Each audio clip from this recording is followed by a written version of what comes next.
O Serviço Cristão, capítulo 24. Requisitos para o serviço cristão eficiente. Eficiência. Descuido e ineficiência não são piedade. Quando reconhecermos que estamos trabalhando para Deus, teremos uma intuição mais elevada da santidade do serviço espiritual do que jamais tivemos. Essa intuição introduzirá vida e vigilância e perseverante energia no desempenho de cada dever. O tempo demanda maior eficiência e mais profunda consagração. Oh, estou tão preocupado com esse assunto que clamo a Deus, suscita e envia mensageiros possuídos do sentimento de responsabilidade, mensageiros em cujo coração tenha sido crucificada a idolatria do próprio eu, que jaz no fundamento de todo o pecado. A obra comissionada aos discípulos iria requerer grande eficiência, porque a onda do mal corria profunda e forte contra eles. O cultivo da palavra. A cultura e o uso convenientes do dom da palavra relacionam-se com todos os ramos da obra cristã. Devemos acostumar-nos a falar em tom agradável, usar linguagem pura e correta e palavras amáveis e corteses. Todo pregador e todo instrutor devem lembrar que estão dando ao povo uma mensagem que encerra interesses eternos. A verdade anunciada julgá-lo-á no dia do grande ajuste final. E para algumas almas, a maneira de alguém apresentar a mensagem determinará sua aceitação ou rejeição. Seja, pois, falada a verdade de modo que apele ao entendimento e impressione o coração. Seja ela pronunciada compassada, distinta e solenemente, mas com toda a sinceridade que sua importância requer. Ao buscardes atrair outros para o círculo de seu amor, que a pureza de vossa linguagem, o desinteresse de vosso serviço e o contentamento de vossa conduta sejam um testemunho ao poder de sua graça. Cada cristão é chamado para anunciar a outros as inescrutáveis riquezas de Cristo. Por isso, deve procurar perfeição no falar. Deve apresentar a palavra de Deus de maneira tal que a recomende ao auditório. Deus não pretende que seus porta-vozes sejam incultos. Não é a sua vontade que o homem diminua ou avilte o manancial celeste que por ele flui para o mundo. Serão exercitados na paciência, na bondade, afabilidade e espírito de serviço. Exercitarão a verdadeira cortesia cristã, tendo presente que Cristo, seu companheiro, não pode aprovar palavras e sentimentos ásperos, desagradáveis. Suas palavras serão purificadas. A faculdade de falar será considerada um talento precioso, a eles emprestado para a realização de uma obra elevada e santa. O cultivo da mente. Cultura mental é o que, como povo, precisamos e temos de ter para satisfazer as exigências do tempo. Importa que não entremos na obra do Senhor a esmo e esperemos sucesso. O Senhor necessita de homens de entendimento, homens que pensem. Jesus chama coobreiros e não desatinados. Deus quer homens de reto pensar e inteligentes para fazer a grande obra necessária para a salvação de almas. Alguns necessitam disciplinar a mente mediante o exercício. Devem forçá-la a pensar, enquanto dependem de outros para pensarem por eles, para resolverem suas dificuldades e se recusam a forçar a mente a pensar, continuará sua incapacidade de lembrar, de olhar em frente e discernir. Todo indivíduo tem de fazer esforços para educar sua mente. Deus não quer que nos satisfaçamos com mente preguiçosa, indisciplinada, pensamentos superficiais e memória fraca. Os homens de Deus precisam ser diligentes no estudo, esforçados na aquisição de conhecimentos, nunca desperdiçando uma hora. Mediante esforços perseverantes, podem atingir quase qualquer grau de eminência como cristãos, como homens de poder e influência. contanto que se aproveitem os momentos, o tempo gasto em viagens, os minutos de espera pelas refeições, de espera pelos que são impontuais. Se tivesse um livro à mão, e estes retalhos de tempo fossem empregados estudando, lendo ou meditando, que não poderia ser conseguido? O propósito resoluto, a aplicação persistente e cautelosa economia de tempo habilitarão os homens para adquirirem conhecimento e disciplina mental, que os qualificarão para quase qualquer posição de influência e utilidade. Os homens que ocupam posições de responsabilidade devem melhorar continuamente. Cumpre não se ancorarem numa antiga experiência e achar que não precisam tornar-se obreiros capazes. O homem, embora a mais impotente criatura de Deus ao vir ao mundo e de natureza mais perversa, é, não obstante, capaz de constante progresso.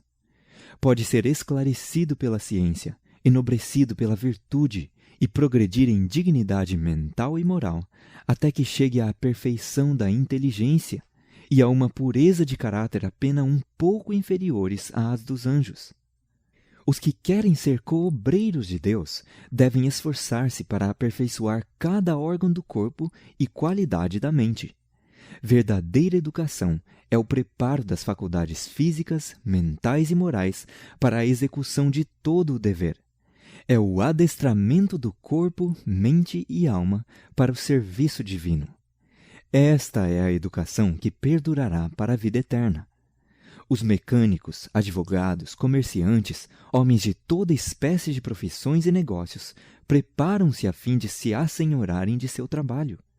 Deveriam os seguidores de Cristo ser menos inteligentes e, enquanto professem empenhar-se em seu serviço, ser ignorantes dos meios e modos a serem empregados?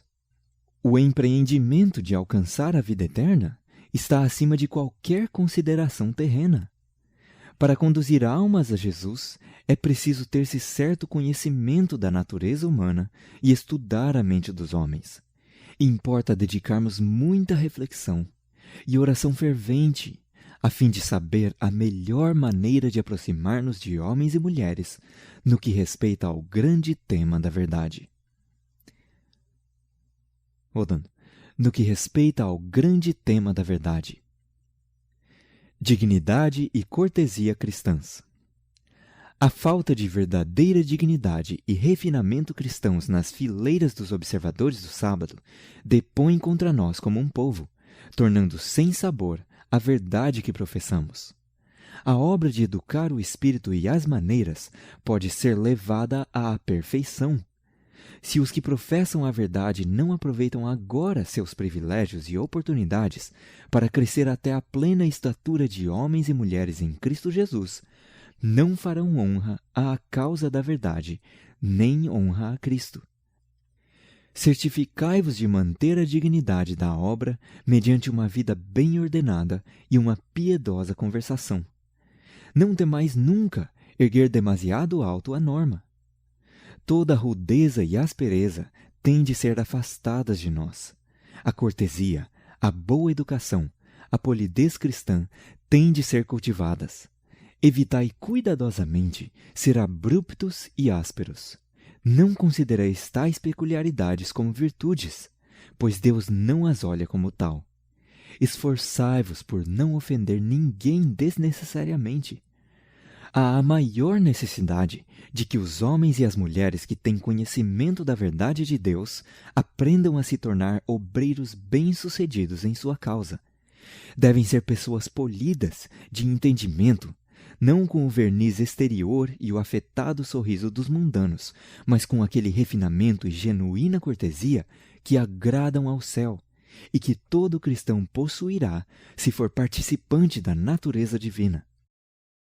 Possuímos a maior verdade e esperança jamais concedidas ao mundo, assim como a maior fé, e precisamos apresentá-las a Ele em seu exaltado caráter. Não precisamos assumir uma atitude como se passássemos pelo mundo a pedir-lhe perdão pelo fato de ousarmos acreditar nesta preciosa e sagrada verdade, mas cumpre-nos andar em humildade perante Deus, conduzir-nos como se fôssemos filhos do Altíssimo Deus e, embora frágeis instrumentos, como quem trata de assuntos importantíssimos e interessantes, mais elevados e excelsos que qualquer tema temporal e mundano. O que labuta por almas necessita de consagração, integridade, inteligência, operosidade, energia e tato. Possuindo esses requisitos, homem algum pode ser inferior. Ao contrário, possuirá dominadora influência para o bem. Devem estar na obra homens que estejam dispostos a ser ensinados quanto à melhor maneira de se aproximarem de indivíduos e famílias. Seu vestuário deve ser correto, mas não ostentoso, e suas maneiras, tais que não desagradem ao povo. Existe entre nós, como um povo, grande necessidade da verdadeira polidez. Ela deve ser cultivada por todos os que lançam mão da obra missionária. Sinceridade. Não deve haver pretensão na vida dos que têm mensagens tão sagradas e solenes como as que fomos chamados a proclamar. O mundo está observando os adventistas do sétimo dia, porque sabe alguma coisa da sua profissão de fé e da elevada norma que adotam. E quando os vê que não vivem à altura de sua profissão, aponta-os com escárnio. Os homens podem ter excelentes dons, boas aptidões, qualidades esplêndidas. Um defeito, porém, um pecado secreto nutrido, demonstrar-se-á para o caráter o que a prancha carcomida pelo verme é para o navio, completo desastre e ruína. Paulo levava consigo a atmosfera do céu. Todos os que se aproximavam dele experimentavam a influência de sua união com Cristo. O fato de sua própria vida exemplificar a verdade que ele proclamava dava um poder convincente às suas pregações. Nisto está o poder da verdade. A não estudada, inconsciente influência de uma vida santa é o mais convincente sermão que se pode pregar em favor do cristianismo. O argumento, mesmo quando irrefutável, não pode provocar senão oposição. Mas um exemplo piedoso possui um poder a que é impossível resistir inteiramente. O verdadeiro caráter não se molda exteriormente, irradia do interior. Se desejamos dirigir outros na vereda da justiça, os princípios da equidade devem ser entronizados na própria alma. Nossa profissão de fé pode proclamar a teoria da religião, mas é a piedade que revela a palavra da verdade. A vida coerente, a santa conversação, a inabalável integridade, o espírito ativo e beneficente, o piedoso exemplo, eis os condutos pelos quais a luz é comunicada ao mundo. As orações, as exortações e palestras são frutos baratos, os quais se acham frequentemente atados à árvore, mas os frutos que se manifestam em boas obras, no cuidado pelos necessitados, pelos órfãos e as viúvas, são frutos genuínos e crescem naturalmente numa boa árvore. Ação empreendedora. Em geral, Deus não opera milagres para fazer sua verdade avançar. Se o pai de família negligenciar a cultura do solo, Deus não opera por certo nenhum milagre para impedir os naturais resultados. Ele age em harmonia com grandes princípios que nos são dados a conhecer, e compete-nos amadurecer planos sábios, pondo em operação os meios pelos quais Deus há de produzir resultados certos. Aqueles que não fazem esforços decididos, mas esperam simplesmente que o Espírito Santo os force à ação, perecerão em trevas. Não vos deveis deixar estar tranquilamente, sem nada fazer na obra de Deus. Alguns dos que se entregam ao serviço missionário são fracos, sem energia, sem entusiasmo e facilmente desanimados. Falta-lhes estímulo. Não possuem aqueles traços positivos de caráter que dão a força para realizar alguma coisa, o espírito e energia que iluminam o entusiasmo. Aqueles que desejam o sucesso devem ser corajosos e otimistas. Devem cultivar não só as virtudes passivas, mas as ativas. O Senhor está carecendo de obreiros que levem avante os triunfos da cruz de Cristo.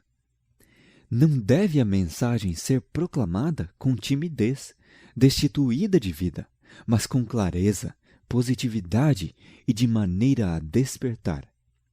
O que necessitamos para dar a mensagem não são oradores eloquentes. A verdade deve ser anunciada em toda a sua incisiva severidade. Necessitam-se homens de ação, homens que trabalhem com fervorosa e incessante energia em prol da purificação da Igreja e para advertir o mundo. Deus não emprega homens preguiçosos em sua causa. Ele quer obreiros atenciosos, bondosos, afetivos e diligentes. Resolução. Os que se empenham no serviço de Deus precisam mostrar ânimo e determinação no trabalho de ganhar almas. Lembrem-se de que há os que hão perecer, a menos que nós, como instrumentos de Deus, trabalhemos com uma determinação que nunca falhe nem esmoreça. Ele nos incumbiu da realização de uma grande tarefa. Façamo-la com exatidão e determinação. Mostremos em nossa vida o que a verdade tem feito por nós. Zelo. O que se necessita é de fervoroso zelo cristão, algo que se manifeste através de atos. Tampouco poderia uma alma que possua a Cristo ser impedida de confessá-lo, da mesma forma que as águas do Niágara não podem ser impedidas de precipitar-se da catarata. Todo o que aceita a Cristo como seu Salvador pessoal ansiará pelo privilégio de servir a Deus. Contemplando o que o céu fez por ele, seu coração enche-se de amor sem limites e de rendida gratidão. Está ansioso por manifestar seu reconhecimento, consagrando suas faculdades ao serviço de Deus. Suspira por mostrar amor a Cristo e aos seus remidos. Ambiciona trabalhos, dificuldades, sacrifícios. Existe vasto campo para as Martas, com seu zelo no culto ativo. Sentem-se elas primeiro, porém, como Maria aos pés de Jesus. Sejam a diligência, prontidão e energia santificadas pela graça de Cristo. Então a vida será uma invencível força para o bem. Em nome do Senhor, com a incansável perseverança e o constante zelo que Cristo punha em seus trabalhos, cumpre-nos levar avante a obra do Senhor. Precisamos quebrar a monotonia de nossa atividade religiosa. Estamos fazendo um trabalho no mundo, mas não demonstramos suficiente atividade e zelo. Se fôssemos mais zelosos, convencer-se-iam os homens da verdade da nossa mensagem. A timidez e monotonia do serviço que a Deus prestamos repele muitas almas da classe mais elevada, que quer ver zelo mais profundo, sincero e santificado. Paciência. Para ser cooperador de Jesus, necessitais de toda a paciência com aqueles por quem trabalhais, não desdenhando a simplicidade da obra, mas olhando aos benditos resultados. Quando aqueles em benefício de quem trabalhais não correspondem exatamente à vossa expectativa, dizeis muitas vezes no coração: deixe-os ir, não são dignos de salvação. Que seria se Cristo houvesse assim tratado os pobres desamparados? Ele morreu para salvar os miseráveis pecadores, e se trabalhais com o mesmo espírito e pela mesma maneira indicada no exemplo daquele a quem seguis, deixando com Deus os resultados, não podereis absolutamente avaliar nesta vida a soma de benefícios que realizastes. Trabalhai desinteressada, afetuosa e pacientemente por todos com quem for dispostos em contato. Não manifesteis impaciência, não profirais uma palavra indelicada. Que o amor de Cristo habite em vosso coração, a lei da bondade em vossos lábios. Tato. Aqueles que se entregam inteiramente a Deus hão de pôr pensamentos, orações e um tato sincero e consagrado em seus labores. Se um homem possui tato, atividade e entusiasmo, terá êxito nos negócios temporais e as mesmas qualidades, quando consagradas à obra de Deus, demonstrar-se-ão duplamente eficazes, pois o poder divino se aliará ao esforço humano. Grande tato e sabedoria são necessários no trabalho de ganhar almas. O Salvador nunca suprimiu a verdade, mas disse-a sempre com amor. Em suas relações com outros, exercia o máximo tato e era sempre bondoso e cheio de cuidado. Nunca foi rude, nunca proferiu desnecessariamente uma palavra severa, não ocasionou jamais uma dor desnecessária a uma alma sensível. Não censurava a fraqueza humana. Denunciava destemidamente a hipocrisia, a incredulidade e a iniquidade, mas havia lágrimas em sua voz ao proferir suas esmagadoras repreensões. Nunca tornava a verdade cruel, porém manifestava profunda ternura pela humanidade. Toda a alma era preciosa aos seus olhos. Conduzia-se com divina dignidade. Inclinava-se, todavia, com a mais terna compaixão e respeito para todo membro da família de Deus. Via em todos almas a quem tinha a missão de salvar. Algumas pessoas precipitadas, impulsivas, se bem que sinceras, depois de ouvirem incisivas pregações, abordarão os que não pertencem à nossa fé de maneira demasiado abrupta, tornando assim a verdade que desejamos vê-los aceitar repulsiva aos olhos deles. Os filhos deste mundo são mais prudentes na sua geração do que os filhos da luz. Lucas 16, verso 8. Os homens de negócios e os políticos estudam cortesia. É seu método tornarem-se o mais atraentes possível. Estudam a fim de tornarem seus discursos e maneiras tais que lhes proporcionem a máxima influência sobre o espírito dos que os rodeiam. Para alcançar esse objetivo, empregam o mais habilmente possível seus conhecimentos e aptidões. Esta mensagem tem de ser dada, mas conquanto tenha de ser dada, devemos ter cuidado em não acusar, constranger e condenar os que não possuem a luz que nós possuímos. Não devemos sair de nosso caminho para fazer duras acusações aos católicos. Entre eles existem muitos que são cristãos conscienciosos, que vivem segundo a luz que lhes é proporcionada, e Deus operará em seu favor. Constância. O verdadeiro cristão trabalha para Deus não por impulso, mas por princípio. Não por um dia ou um mês, mas por toda a vida. O Salvador era um obreiro incansável. Não media o trabalho por horas. Tempo, coração, energia, tudo ele deu ao serviço em benefício da humanidade. Dias inteiros eram votados ao trabalho e noites inteiras passadas em oração, a fim de ser fortalecido para enfrentar o astuto inimigo em todas as enganadoras operações e para realizar sua obra de reerguimento e restauração da humanidade. O homem que ama a Deus não mede o trabalho pelo sistema das 8 horas. Trabalha a todas as horas e nunca se acha fora de seu posto de dever. Sempre que se lhe ofereça a oportunidade, faz o bem. Em toda a parte, em todo tempo e lugar, encontra ensejo de trabalhar para Deus. Aonde quer que vá, leva consigo uma espécie de fragrância. Aquele que por uma ação descuidada expõe a causa de Deus ao vexame ou enfraquece as mãos de seus coobreiros, põe sobre o próprio caráter uma mancha que não se tira facilmente e coloca um sério obstáculo no caminho de sua futura utilidade.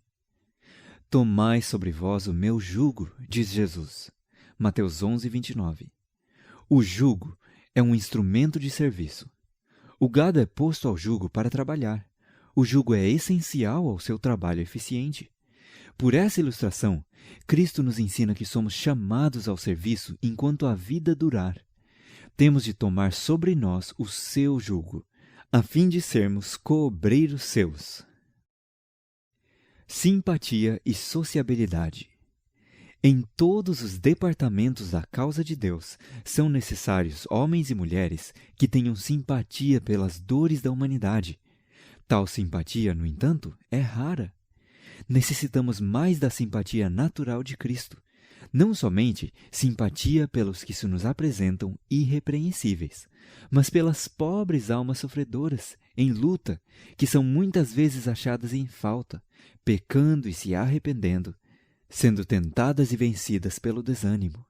Devemos dirigir-nos a nossos semelhantes tocados, como nosso misericordioso sumo sacerdote, pelos sentimentos de suas enfermidades. Perdemos muito como povo por falta de simpatia e sociabilidade uns com os outros. O que fala de independência e se fecha em si mesmo não está preenchendo o lugar que lhe foi designado por Deus. Somos filhos de Deus, dependendo mutuamente uns dos outros quanto à felicidade. Impendem sobre nós os reclamos de Deus e da humanidade. Cumpre-nos a todos desempenhar nossa parte nesta vida. É o devido cultivo dos elementos sociais de nossa natureza que nos põe em simpatia com nossos irmãos e nos proporciona felicidade em nossos esforços por beneficiar os outros.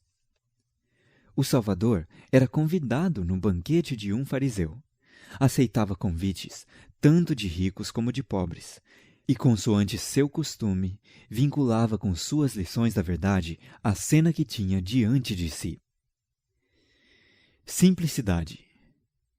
Quando Cristo disse aos discípulos, "Ide em meu nome, ajuntar na igreja a todos quantos crerem", deixou claro perante eles a necessidade de manterem simplicidade. Quanto menor a ostentação e exibicionismo, maior seria a sua influência para o bem. Os discípulos deviam falar com a mesma simplicidade com que Cristo havia falado. Milhares podem ser alcançados pelo modo mais simples e modesto. Os mais intelectuais, considerados os homens e mulheres mais prendados do mundo, são muitas vezes refrigerados pelas palavras simples de alguém que ama a Deus e fala desse amor tão naturalmente como os mundanos o fazem das coisas que mais profundamente lhes interessam. Frequentemente, as palavras bem preparadas e estudadas têm pouca influência, mas a expressão verdadeira e sincera de um filho ou filha de Deus, dita em simplicidade natural, tem poder para abrir a porta do coração que durante muito tempo esteve cerrada para Cristo e seu amor. Os obreiros de Deus necessitam ter fé nele. O Senhor não se esquece de seus labores, aprecia-lhes o trabalho. Agentes divinos são designados a cooperar com aqueles que são colaboradores de Deus. Quando pensamos que Deus não faz como prometeu e que não tem tempo para notar seus obreiros, desonramos nosso Criador. O obreiro de Deus precisa ter uma fé robusta. As aparências podem ser adversas, mas na hora mais sombria, a luz resplandece além. As forças daqueles que com fé amam e servem a Deus serão renovadas dia a dia. Há na fé genuína firmeza e constância de princípio e estabilidade de propósito que nem o tempo nem fadigas podem enfraquecer. Frequentemente a vida cristã é assediada de perigos e o dever parece difícil de cumprir-se. A imaginação desdenha uma ruína iminente perante nós e atrás o cativeiro ou a morte.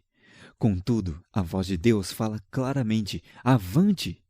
Devemos obedecer a essa ordem, mesmo que os nossos olhares não possam penetrar nas trevas e sintamos as frias vagas em redor de nossos pés. Os obstáculos que embraçam o nosso progresso nunca desaparecerão diante de um espírito que se detém ou duvida. Aqueles que adiam a obediência até que toda a sombra da incerteza desapareça e não fique perigo algum de fracasso ou derrota, nunca absolutamente obedecerão. A incredulidade fala ao nosso ouvido. Esperemos até que os impedimentos sejam removidos e possamos ver claramente nosso caminho. Mas a fé corajosamente insiste em avançar, esperando tudo, em tudo crendo. Coragem. Uma grande obra tem de ser efetuada. Planos mais vastos devem ser delineados. Uma voz se deve elevar para despertar as nações. Aqueles que têm fé fraca e vacilante não são os homens talhados a levar avante a obra nesta importante crise. Necessitamos da coragem dos heróis e da fé dos mártires. Quando com fé lançarmos mão de sua força, ele mudará maravilhosamente a mais desesperançada e desanimadora das perspectivas. Ele o fará para a glória de seu nome. Deus pede aos seus fiéis, aos que nele creem, que falem de ânimo aos incrédulos e desesperançados. Que o Senhor nos ajude a nos auxiliarmos mutuamente e a prová-lo por uma fé viva. Esperança e coragem são essenciais ao perfeito serviço para Deus. Esses são frutos da fé. O desânimo é pecaminoso e irrazoável. Coragem, energia e perseverança devem eles possuir. Embora lhes obstruam o caminho aparentes impossibilidades, devem avançar mediante sua graça. Em lugar de deplorar as dificuldades, são chamados a elas sobreporem-se. Não se devem desesperar por coisa alguma, mas ter esperanças de tudo. Com a áurea cadeia de seu incomparável amor, Cristo os ligou ao trono de Deus. É seu desígnio que seja deles a mais elevada influência do universo, provindo da fonte de todo poder. Eles terão poder para resistir ao mal, poder que nem a terra, nem a morte, nem o inferno pode dominar. Poder que os habilitará a vencer, assim como Cristo venceu. Consagração. Verdadeira santidade é integridade no serviço de Deus. Esta é a condição da verdadeira vida cristã. Cristo requer a entrega sem reservas, o serviço não dividido. Exige o coração, a mente, a alma e as forças. O eu não deve ser acariciado. Quem vive para si mesmo não é cristão. A primeira coisa a ser aprendida por todos os que desejam tornar-se coobreiros de Deus é a desconfiança de si mesmos. Acham-se, então, preparados para lhes ser comunicado o caráter de Cristo. Esse não se adquire por meio de educação recebida nas mais competentes escolas. É unicamente fruto da sabedoria obtida do Divino Mestre. Não é prova conclusiva de que um homem é cristão o manifestar ele êxtases espirituais sob circunstâncias extraordinárias. Santidade não é arrebatamento. É inteira entrega da vontade a Deus. É viver por toda a palavra que sai da boca de Deus. É fazer a vontade de nosso Pai Celestial. É confiar em Deus na provação, tanto nas trevas como na luz. É andar pela fé e não pela vista. É apoiar-se em Deus com indiscutível confiança, descansando em seu amor. De todo o coração. O povo de Deus deve distinguir-se como um povo que se dedica inteiramente, de todo o coração, ao seu serviço, não buscando honra para si mesmo e lembrando-se de que por um concerto soleníssimo se comprometeram a servir ao Senhor e a Ele somente.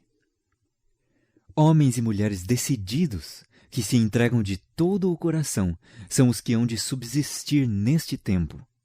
Cristo joeirou seus seguidores repetidas vezes, até que afinal só ficaram 11, e algumas mulheres fiéis, para assentar as bases da igreja cristã. Existem alguns que se deixam ficar para trás quando há responsabilidades a assumir. Mas quando a igreja está toda possuída de zelo, entusiasmam-se, cantam e bradam e ficam enlevados. Vigiai-os, porém.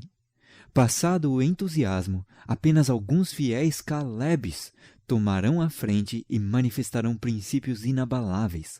São estes o sal que conserva seu sabor. É quando a obra vai com dificuldade que as igrejas desenvolvem seus verdadeiros ajudadores. Homem algum pode ser bem-sucedido no serviço de Deus, a menos que nele ponha inteiro o coração e repute todas as coisas por perda, pela excelência do conhecimento de Cristo. Ninguém que faça qualquer reserva pode ser discípulo de Cristo, e muito menos seu colaborador. Não se devem eles empenhar em especulações, nem entrar em empreendimentos comerciais com incrédulos, pois isso os estorvará de fazer a obra que Deus lhes confiou. O Redentor não aceitará um serviço dividido. O obreiro de Deus precisa aprender diariamente o que significa a entrega de si mesmo. Lealdade. O Senhor aborrece a indiferença e deslealdade em tempo de crise em sua obra. Todo o universo está observando com inexprimível interesse as cenas finais da grande controvérsia entre o bem e o mal. O povo de Deus está se aproximando do limiar do mundo eterno. Que pode haver de mais importante para eles do que ser leais ao Deus do céu? Em todos os séculos, Deus tem tido heróis morais, e tem-nos agora, os que são como José, Elias e Daniel. Não se envergonham de se reconhecerem como seu povo peculiar. Suas bênçãos especiais acompanham os labores de homens de ação, homens que não se desviarão da linha reta do dever, mas que perguntarão com divina energia: quem é do Senhor? Êxodo 32, 26. Homens que não se deterão apenas no perguntar, mas exigirão que os que escolherem identificar-se com o povo de Deus prossigam e demonstrem sem sombra de dúvida sua obediência ao Rei dos Reis e Senhor dos Senhores. Tais homens subordinam sua vontade e planos à lei de Deus. Por amor a Ele, não têm a sua vida por preciosa. Seu trabalho é captar a luz da palavra e deixá-la brilhar para o mundo em raios claros e firmes. Fidelidade a Deus é sua divisa. Destreza. É dever de todo cristão adotar hábitos de ordem, perfeição e presteza. Não há desculpa para morosidade e imperfeição em trabalho de qualquer natureza. Quando alguém está sempre trabalhando e a tarefa nunca está concluída, é porque a mente e o coração não estão na obra. Os vagarosos e que trabalham sem o competente preparo deveriam reconhecer que essas são faltas para serem corrigidas. Precisam exercitar a mente em planejar como utilizar o tempo para alcançar os melhores resultados. Contínuo e método, alguns conseguirão em 5 horas o mesmo trabalho que outros em 10.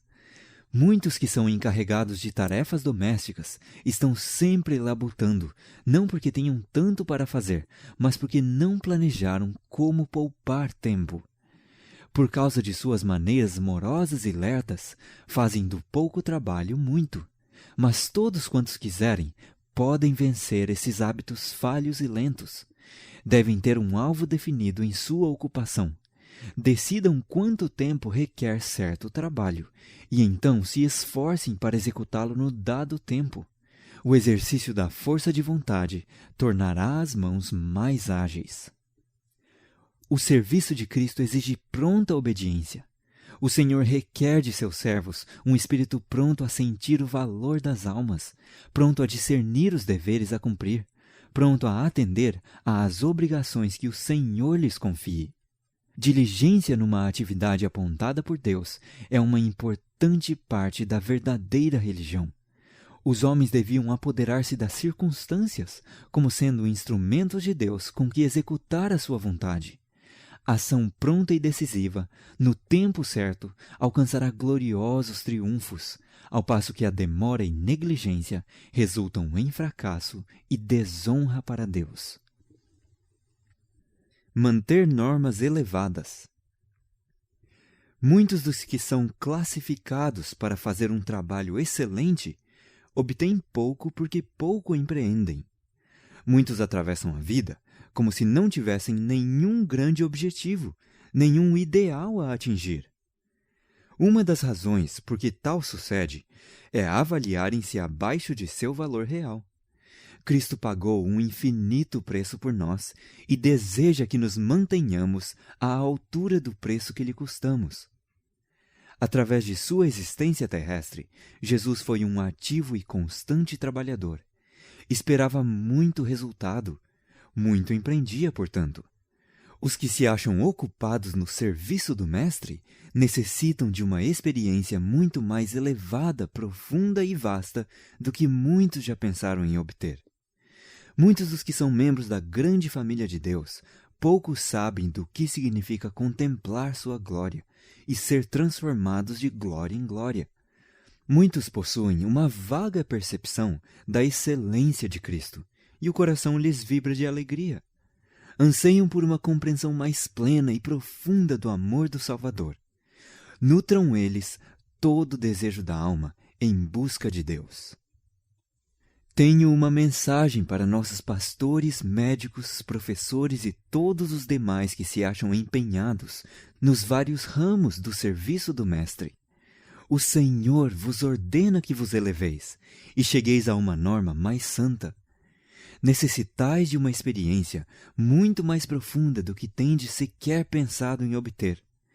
Muitos dos que já fazem parte da grande família de Deus mal sabem o que significa contemplar sua glória e ser transformados de glória em glória. Muitos de vós tendes uma vaga percepção da excelência de Cristo e vossa alma vibra de emoção. Anelais possuir um conhecimento mais pleno e profundo do amor do Salvador. Não vos sentis satisfeitos, mas não desespereis. Dai a Jesus as melhores e mais santas afeições do coração. Entesourai cada raio de luz. Animai cada anseio da alma em busca de Deus. Cultivai os pensamentos espirituais e a santa comunhão. Não tendes visto senão os primeiros raios do alvorecer de sua glória. À medida que prosseguirdes no conhecimento do Senhor, haveis de ver que sua saída é como a alva. A vereda dos justos é como a luz da aurora, que vai brilhando mais e mais até ser dia perfeito. Provérbios 4:18. Havendo-nos arrependido de nossos pecados, confessando os mesmos e obtido perdão, devemos prosseguir em aprender de Cristo, até que cheguemos ao auge de uma fé evangélica perfeita. Prudência e previsão. Enquanto Neemias implorava o auxílio de Deus, não cruzava os braços, julgando que não tinha mais nenhum cuidado ou responsabilidade quanto a seu desígnio de restaurar Jerusalém. Com admirável prudência e previsão, providenciou todos os ramos necessários para garantir o êxito do empreendimento. Cada um de seus passos se caracterizava por grande cautela. O exemplo desse santo homem deve servir de lição a todo o povo de Deus, mostrando que não devem apenas orar com fé, mas trabalhar com diligência e fidelidade. Quantas dificuldades encontramos! Quantas vezes estorvamos a operação da providência em nosso favor, por julgarmos que a prudência, a previsão e o esforço têm pouco que ver com a religião. Isto é um erro grave. É nosso dever cultivar e exercitar toda a faculdade que nos torne obreiros mais eficientes para Deus. A consideração cuidadosa, bem como os planos bem amadurecidos, são tão essenciais ao êxito dos empreendimentos sagrados hoje como nos tempos de Neemias. Como vencer o desânimo? Os servos do Senhor podem esperar toda espécie de desânimo. Serão provados não somente pela ira, pelo desprezo e a crueldade dos inimigos, mas também pela indolência, a incoerência, a mornidão e a traição dos amigos e auxiliares. Mesmo alguns que parecem desejar que a causa de Deus prospere, hão de mesmo enfraquecer as mãos dos seus servos, ouvindo, passando adiante e quase crendo nas calúnias, arrogâncias e ameaças de seus adversários. Em meio de grandes desânimos, Neemias pôs em Deus sua confiança. Aí se encontra nossa defesa também. A lembrança do que Ele tem feito por nós se demonstrará um apoio em todo o perigo. Aquele que nem mesmo a seu próprio filho poupou, antes o entregou por todos nós, como nos não dará também com Ele todas as coisas? Romanos 8:32. E se Deus é por nós, Quem será contra nós? Romanos 8,31. Por astutos que sejam os ardis de Satanás e seus agentes, Deus os pode descobrir e anular todos os seus conselhos.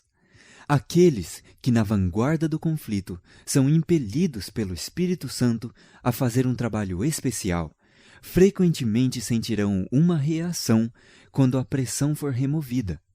O desânimo pode abalar a fé mais heróica e enfraquecer a mais firme vontade. Mas Deus compreende e ainda se compadece e ama. Ele lê os motivos e os propósitos do coração.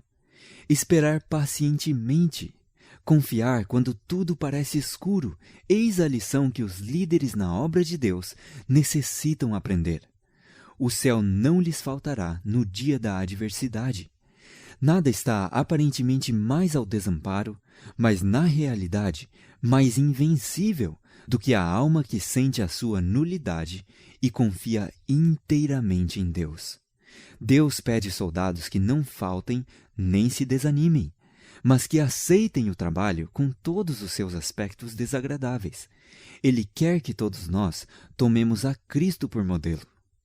Os que hoje ensinam verdades impopulares não se devem desanimar se por vezes encontram, mesmo por parte dos que se dizem cristãos, recepção não mais favorável do que a dispensada a Paulo e seus companheiros por aqueles por quem trabalham. Os mensageiros da cruz devem armar-se de vigilância e oração, avançando com fé e ânimo, trabalhando sempre no nome de Jesus. Delicadeza. O espírito que se conserva manso em face da provocação dirá mais em favor da verdade do que o fará qualquer argumento, por mais vigoroso que seja. Como o orvalho e a chuva branda caem nas ressequidas plantas, assim deixai cair suavemente as palavras quando procurais desviar os homens de seus erros. O plano de Deus é conquistar primeiro o coração. Devemos falar a verdade com amor, confiando nele quanto ao poder para a reforma da vida. O Espírito Santo aplicará ao coração a palavra proferida com amor. Um espírito brando, uma suave e cativante atitude pode salvar o errado e cobrir uma multidão de pecados. A revelação de Cristo em vosso caráter terá um poder transformador sobre todos com quem entrardes em contato. Seja Cristo diariamente manifestado em vós, e Ele revelará por vosso intermédio a energia criadora de sua palavra, uma delicada, persuasiva e toda poderosa influência para regenerar outras almas segundo a beleza do Senhor nosso Deus. Imparcialidade. Enquanto viveu entre os homens, nosso Salvador participou da sorte dos pobres. Conhecia por experiência seus cuidados e asperezas e podia confortar e animar a todos os humildes obreiros. Os que possuem verdadeira concepção dos ensinos de sua vida não pensarão nunca que se deva fazer distinção de classes, que os ricos devam ser honrados de preferência aos pobres dignos. Reconhece que despreza as almas que Cristo procura, quando se desvia dos que parecem pouco promissores e não atraentes? Justamente no momento em que se esquivava deles, podem carecer muito de sua compaixão. Em toda a assembleia de culto, há almas que anseiam descanso e paz. Podem parecer como se vivessem indiferentemente, mas não são insensíveis à influência do Espírito Santo. Muitas delas podem ser ganhas para Cristo. O convite evangélico não deve ser amesquinhado e apresentado apenas a uns poucos escolhidos, que, supomos, nos farão honra caso o aceitem. A mensagem deve ser dada a todos. Onde quer que haja corações abertos para receber a verdade, Cristo está pronto a instruí-los. Honestidade, fidelidade, operosidade. Ao se terem de confiar responsabilidades a um indivíduo, não se indague se ele é eloquente ou rico, mas se é honesto, fiel e operoso, pois sejam quais forem suas realizações, sem estas qualidades, ele se acha inteiramente inabilitado para qualquer cargo de confiança.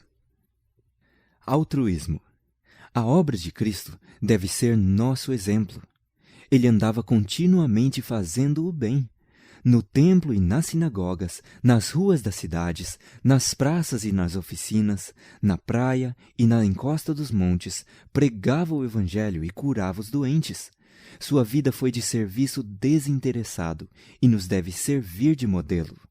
Seu terno e compassivo amor constitui-nos uma censura ao egoísmo e falta de coração.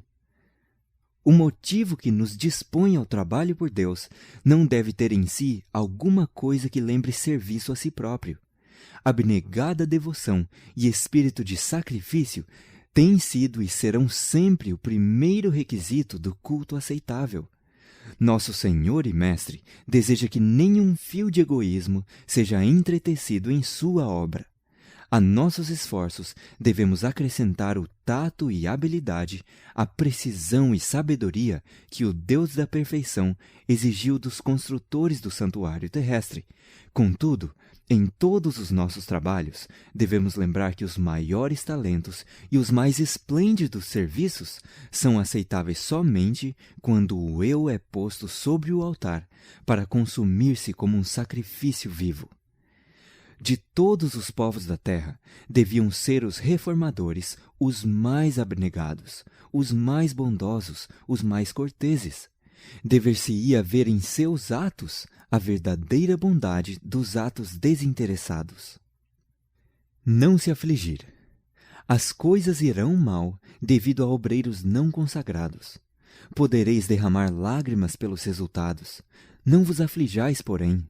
O bendito Mestre tem toda a sua obra de uma a outra extremidade sob sua sábia superintendência. Tudo quanto pede é que os obreiros vão a ele a receber ordens e lhe obedeçam às instruções. Ele tem tudo no divino coração. Nossas igrejas, missões, instituições, escolas sabatinas. Por que afligir-se? O intenso desejo de que a igreja seja uma luz viva e resplandecente, em harmonia com o desígnio de Deus, tem de ser temperado com uma inteira confiança nele. Cultivai a tranquilidade e entregai a guarda de vossa alma a Deus, como a um fiel Criador. Ele há de guardar aquilo que lhe é confiado em depósito. Não lhe agrada cobrirmos seu altar de lágrimas e queixumes. Tendes já motivos suficientes por que louvar ao Senhor, ainda que não vejais outra alma convertida. Mas a boa obra irá avante se tão somente avançardes e não procurardes ajustar tudo a vossas próprias ideias. Deixai que a paz de Deus reine em vosso coração e sede agradecidos. Deixai ao Senhor margem para operar. Não lhe obstruais o caminho.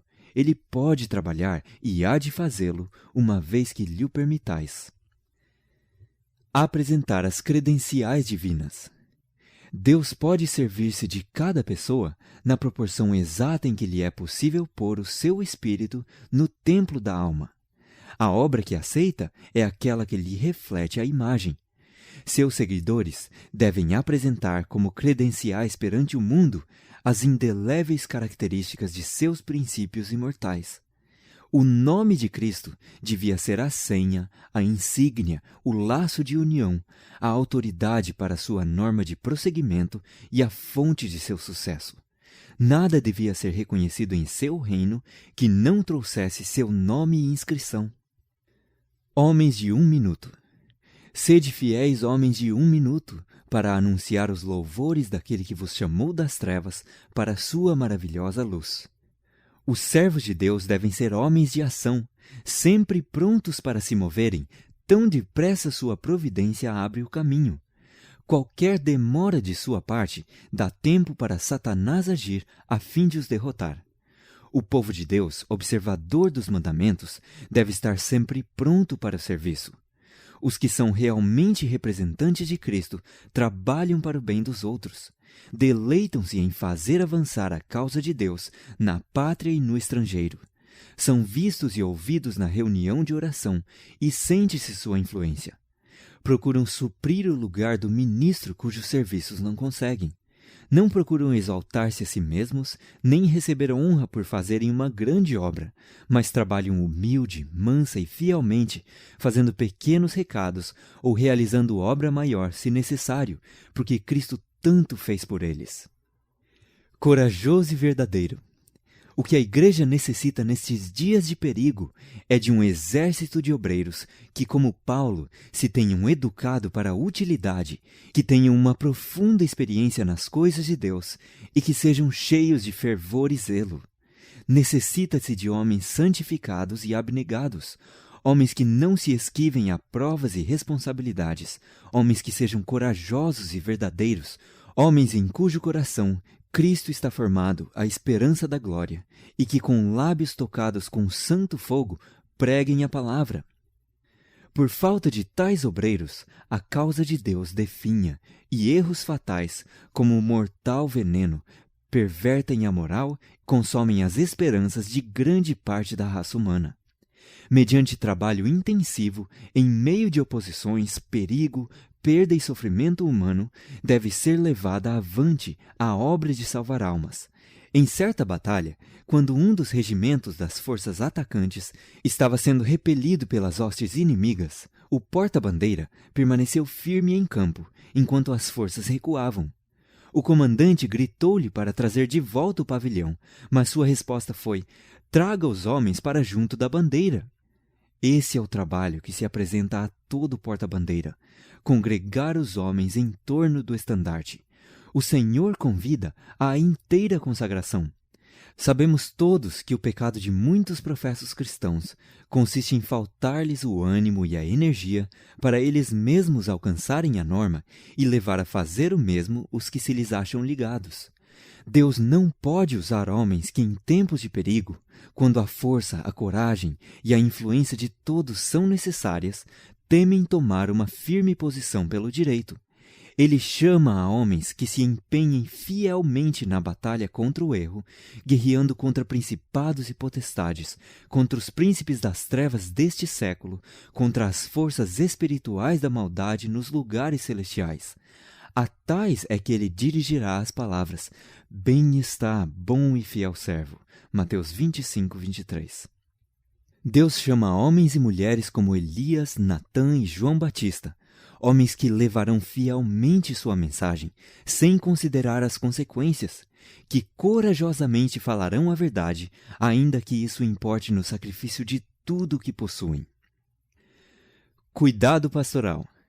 O pastor que descobre a ausência de uma ovelha não contempla indiferentemente o rebanho que está seguro no redil, dizendo: "Tenho 99 e custar-me-á muita perturbação ir em busca da desgarrada.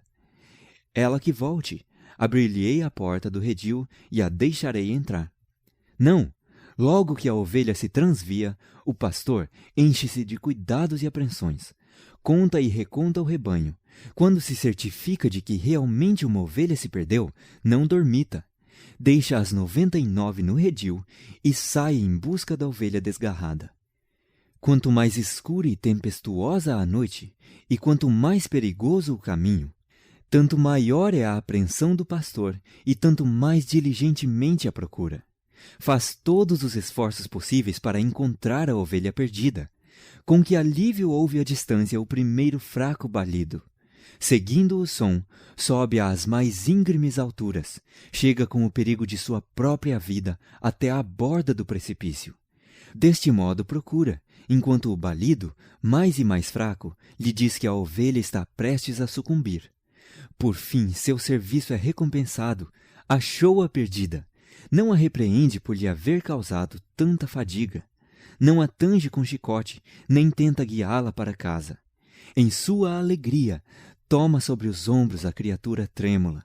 Se está magoada, acolhe-a nos braços e aperta-a de encontro ao peito, para que o calor de seu próprio coração lhe comunique vida. Jubiloso porque sua diligência não foi em vão, carrega-a de volta ao redil. Humildade. Ao escolher homens e mulheres para seu serviço, Deus não indaga se possuem saber, eloquência ou riquezas mundanas. Andam eles com tanta humildade que eu lhes possa ensinar os meus caminhos? Posso pôr-lhes nos lábios as minhas palavras? Representar-me-ão eles. Ao tentar ajudar o pobre, o desprezado, o abandonado, não trabalheis por eles no alto do pedestal de vossa dignidade e superioridade, pois por essa maneira nada conseguireis. O que tornará nossas igrejas vigorosas e bem-sucedidas em seus esforços não é a obra ruidosa, mas a que se faz quieta e humildemente. Não é a ostentação e exibicionismo, mas o esforço paciente, perseverante e acompanhado de oração. A humilhação da derrota demonstrar-se-á muitas vezes uma bênção, mostrando-nos nossa incapacidade para fazer a vontade de Deus sem o seu auxílio. Os talentos do humilde habitante de uma choupana são necessários no trabalho de casa em casa e podem, nesta atividade, realizar mais que talentos brilhantes. Todo o céu se acha interessado nessa obra que os mensageiros de Deus estão levando a cabo no mundo, em nome de Jesus Cristo de Nazaré. É esta uma grande obra, irmãos e irmãs, e nos devemos humilhar diariamente perante Deus e não pensar que nossa sabedoria é perfeita. Devemos lançar mão do trabalho com fervor. Não devemos orar que o Senhor nos humilhe, pois em Ele, tomando posse, humilhar-nos-á de uma maneira que não nos seria agradável. Mas temos de humilhar-nos a nós mesmos dia a dia, sob a potente mão de Deus. Devemos operar nossa própria salvação com temor e tremor. Se bem que seja Deus que opere em nós o querer e o realizar, segundo sua boa vontade, cumpre-nos cooperar com Ele ao mesmo tempo em que trabalha por meio de nós. Temos de lutar para entrar pela porta estreita, mas esta porta não gira facilmente em seus gonzos, não admite caracteres duvidosos. É necessário lutarmos pela vida eterna com uma intensidade proporcional ao valor do prêmio que se acha em frente de nós. Não é dinheiro, nem terras, nem posição, mas a posse de um caráter cristão o que nos habilitará para as portas do paraíso. Não é a dignidade, não são as realizações intelectuais que nos conquistarão a coroa da imortalidade. Unicamente os mansos e humildes que fizeram de Deus sua eficiência hão de receber este dom. Quando voltardes de algum trabalho missionário, não deveis louvar vossos esforços, e sim exaltar a Deus. Enaltecei a cruz do Calvário. Diante da honra vai a humildade. Para ocupar um elevado cargo diante dos homens, o céu escolhe o obreiro que, como João Batista, assume posição humilde em face de Deus. O mais infantil dos discípulos é o mais eficiente no trabalho para Deus. Os seres celestes podem cooperar com aquele que busca não se exaltar a si mesmo, mas salvar almas. Temperança. Oxalá todo filho de Deus tivesse a impressão da necessidade de ser moderado na comida, no vestuário, no trabalho, de modo que faça a melhor obra para a causa de Deus. Quando o obreiro se vê sob a pressão do trabalho e dos cuidados, e se acha sobrecarregado mental e fisicamente, deve afastar-se e descansar um pouco, não para uma satisfação egoísta, mas a fim de se preparar melhor para futuros deveres. Temos um inimigo vigilante que se acha sempre em nosso encalço para se aproveitar de toda fraqueza e tornar eficazes para o mal suas tentações. Quando a mente se acha esgotada e o corpo enfraquecido, ele se pode aproveitar e pressionar a alma com as mais fortes tentações para fazer cair o Filho de Deus. Que o obreiro do Senhor economize cuidadosamente suas forças, e quando cansado das tarefas que repousam sobre ele, afaste-se e descanse, e comungue com Jesus. O mau uso de nossas forças físicas abrevia o período de tempo em que nossa vida pode ser usada para a glória de Deus, e nos incapacita para cumprir a obra que Deus nos deu para fazer. Condescendendo com a formação de maus hábitos, recolhendo-nos tarde, satisfazendo o apetite com prejuízo da saúde, pomos os fundamentos da debilidade. Negligenciando os exercícios corporais, fatigando em excesso a mente ou o corpo, desequilibramos o sistema nervoso. Os que assim, desconsiderando as leis naturais, encurtam a vida e se desqualificam para a obra, são culpados de roubo para com Deus e também estão roubando a seus semelhantes. A oportunidade de abençoar a outros, que é justamente a obra para cuja execução Deus os enviou ao mundo, foi abreviada por seu próprio procedimento. E incapacitaram-se para fazer mesmo aquilo que poderiam ter realizado em espaço de tempo muito mais breve. O Senhor considera-nos culpados quando, por nossos hábitos prejudiciais, privamos o mundo do bem. Nosso Deus é sempre misericordioso, cheio de compaixão e razoável em todos os seus reclamos. Não requer que sigamos um procedimento que resulte em perda de nossa saúde ou no enfraquecimento de nossas faculdades mentais. Ele não quer que trabalhemos sob uma pressão, uma tensão tais que nos levem ao esgotamento e à prostração dos nervos. O Senhor nos deu raciocínio e espera que o exerçamos e procedamos de acordo com as leis da vida que se acham em nós, obedecendo-lhes de modo a termos um organismo bem equilibrado. Um dia segue a outro dia, e cada um deles traz consigo suas responsabilidades e deveres. Mas a obra de amanhã não se deve fazer entrar à força no dia de hoje.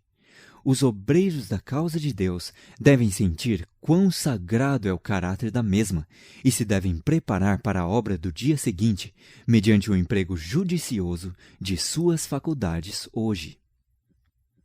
Repouso e reflexão. Os discípulos de Jesus necessitavam ser ensinados como deviam trabalhar e como descansar. Hoje em dia é necessário que os obreiros escolhidos de Deus escutem a ordem de Cristo de pôr-se à parte e descansar um pouco. Muitas vidas preciosas têm sido sacrificadas desnecessariamente por ignorância dessa ordem. Conquanto grande seja a seara e poucos os obreiros, coisa alguma se ganha por sacrificar a saúde e a vida. Existem muitos obreiros fracos, esgotados, que se sentem profundamente tristes ao ver quanto precisa ser feito e quão poucos eles podem fazer. Como anelam vigor físico para efetuar mais. Mas é a essa classe que Jesus diz: vinde vós aqui à parte, a um lugar deserto, e repousai um pouco. A vida cristã não é feita de incessante atividade, nem de contínua meditação. Os cristãos precisam trabalhar fervorosamente para a salvação dos perdidos e também precisam tomar tempo para a meditação, para a oração e para o estudo da palavra de Deus. Não convém estar sempre sob a tensão do trabalho e da agitação, pois assim a piedade particular é negligenciada e prejudiciadas as energias do corpo e da mente. Todos quantos se acham sob as instruções de Deus precisam da hora tranquila para a comunhão com o próprio coração, com a natureza e com Deus. Nele se deve revelar uma vida não em harmonia com o mundo, seus costumes e práticas. É-lhes necessário experiência pessoal em obter o conhecimento da vontade de Deus. Devemos individualmente ouvi-lo falar ao coração. Quando todas as outras vozes silenciam e em sossego esperamos diante dele, o silêncio da alma torna mais distinta a voz de Deus. Ele nos manda: aquietai-vos e sabei que eu sou Deus. Salmos 46, 10. Este é o preparo eficaz para todo o trabalho feito ao Senhor. Entre o vai e vem da multidão e a tensão das intensas atividades da vida, aquele que é assim refrigerado será circundado de uma atmosfera de luz e de paz. Receberá nova dotação de resistência física e mental. Sua vida exalará uma fragrância e revelará um poder divino que tocarão o coração dos homens. O fim do capítulo 24 do Serviço Cristão.